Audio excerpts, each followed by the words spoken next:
Welcome to Session 13.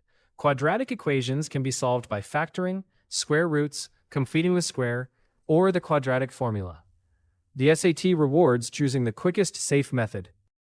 For factoring, move everything to one side first.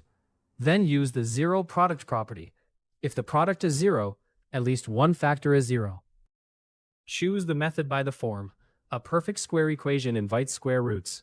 A messy standard form equation may call for the quadratic formula.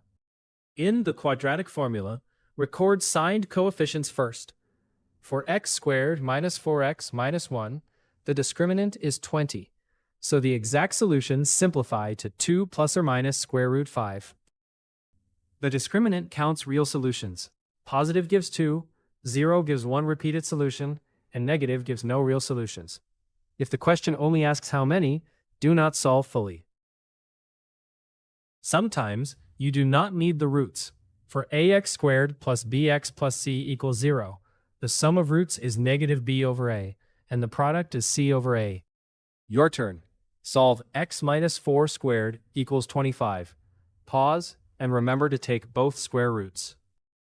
Taking square roots gives x minus 4 equals plus or minus 5. Therefore, x is 9 or negative 1. Session 13 recap. Put equations in standard form. Factoring needs one side equal to 0. Square root equations need plus minus. The quadratic formula works for every case, and the discriminant counts real solutions.